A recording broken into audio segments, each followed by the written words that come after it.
ኣብ ዓለምና ብዛዕባ መን ዝበዝሐ ፊልም ተሰሪሑ ዝብል ሕቶ እንተሓቲትኩም መልሱ ንጹር እዩ።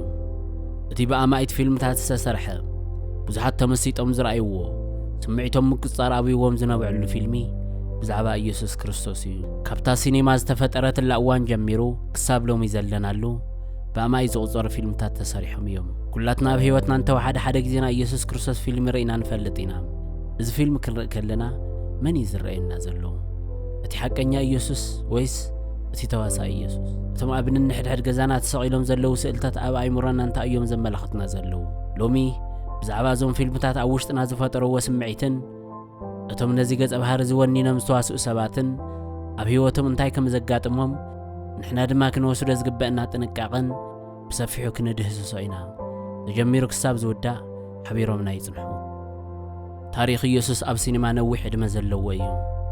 ብልክዕ ክንድዚ እዮም ኢልኻ ቁፅሪ ምቕማጥ ካዋላ እንተጸገመ ካብ 200 ንላዕሊ ዓበይቲ ፊልምታትን ተኸታተልቲ ፊልምታትን ተሰሪሖም እዮም።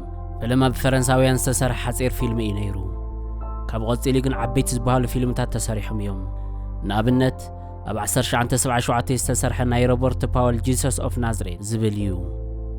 እዚ ተዋሳእ እዚ ንዓመታት ኣብ ህዝብና ናይ ኢየሱስ ክርስቶስ ስእሊ ተባሂሉ ክስቀል ዝጸንሐ ገጽ ዘለዎ እዩ።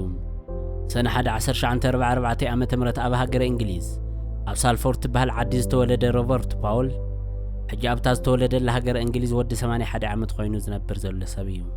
እቲ ፊልሚ ምስ ወፀ ሰባት ካብ ዘለዎም ልዑል ፍቕሪ ዝተልዓለ ኣብ መንገዲ ክረኽብዎ ከለዉ ክሰግዱልን ክሳለምዎን ይፍትኑ ነበሩ።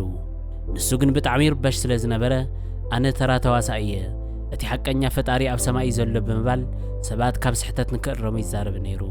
ድሕሪ ፊልሚ ኣብ ብዙሓት ናይ ዓለም ፊልምታት ሃናይ ሆልቢሲቲ ኣብ ዝብሉ ፊልምታት ብተዋሳኢ ተሳቲፉ እዩ። ካሊእ ተዋሳኢ ጂም ካቪዘል ይበሃል። ብ1968 ዓመተ ምህረት ኣብ ኣሜሪካ ዋሽንግተን ዝተወለደ ጂም ካቪዘል ዘ ፓሽን ኦፍ ዘ ክራይስት ኣብ ዝብል ኢየሱስ ኮይኑ ተዋሲኡ እዩ። እዚ ብጣዕሚ ህቡብን ኣብ ቀራንዮ ዝነበረ መከራ ብኸቢድ ኩነታት ዘርአየ ተዋሳኢ እዩ። ሕዚ ኣብ ካሊፎርንያ ወዲ 57 ዓመት ኮይኑ ምስ በዓልቲ ቤቱ ዝነብር ዘሎ ሰብ እዩ። እዚ ተዋሳኢ እዚ ተኸታሊ ሃይማኖት ካቶሊክ እዩ። እዚ ፊልም እዚ ምስ ተወድአ ንብዙሕ ዓመታት ካብ ፊልም ርሒቑ ዋላ እኳ እንተነበረ ድሕሪ ብዙሕ ዓመታት ኣብ 2023 ዓመተ ምህረት ሳውንድ ኦፍ ፍሪደም ዝበሃል ዓብይ ፊልም ሰሪሑ ኣብ መላእ ዓለም ተፈላጥነትን ዓብይ እታወትን ረኺቡ እዩ። እቲ ካሊእ ፊልሚ ድማ ብ1979 ዝተሰርሐ ጂሰስ ዝብል ፊልሚ እዩ። እዚ ብናይ ሉቃስ ወንጌል ተመርኪዙ ዝተሰርሐ ፊልሚ ኣብ ታሪኽ ሲኒማ ብበዝሒ ዝተተረጎመ ፊልም ተባሂሉ ኣብ ጂነስ ቡክ ኦፍ ወርልድ ሪከርድ ዝሰፈረን ልዕሊ 1 ቢልዮን ሰባት ዝረኣይዎን ዓብይ ፊልሚ እዩ። ኣብዚ ናይ ኢየሱስ ገጸ ባህሪ ኮይኑ ዝተዋሳእ እንግሊዛዊ ተዋሳኢ ቤሪያን ዲኮን ነዚ ገጸ ባህሪ እዚ ንምውሳእ ልዕሊ 1,000 ተዋሳእቲ ተፈቲኖም ነይሮም እዮም። ካብኣቶም ዝተመረጸ ተዋሳኢ እዩ። ሲኒማ ዓብይ ሓይሊ ኣለዎ። ገለገለ እዋን ካብቲ ሓቀኛ ታሪኽን ላዕሊ እቲ ዝረኣናዮ ምስሊ ኣብ ኣእምሮና ክሰርጽ ይኽእል እዩ። ንዓመታት እዞም ተዋሳእቲ እቲ ኢየሱስ ተባሂሎም ኣብ ገዛውትና ተሰቒሎም እዮም። ኣብዚ እቲ ጥንቃቐ ዘድልየና እቲ ምስሊ ሓጋዝ እምበር ባዕሉ እቲ ኣምላኽ ክኾነ ይኽእሉን። ፊልሚ ምርኣይና ጽቡቕ እዩ፣ ግን እቶም ተዋሳእቲ እቲ ዝተላበስዎ ገጸ ባህሪ እምበር እቲ ሓቀኛ ኢየሱስ ኣይኮኑን።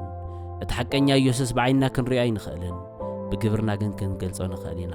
ኣብ ውሽጥና ዘሎ ሰናይ ንሓውኻ ክተፍቅር ይቕረ ክትብል ንዝተቸገረ ክትሕግዝ ከለኻ እቲ ሓቀኛ ኢየሱስ ኣብ ውሽጥኻ ይነብር ኣሎ ማለት እዩ። ሰላም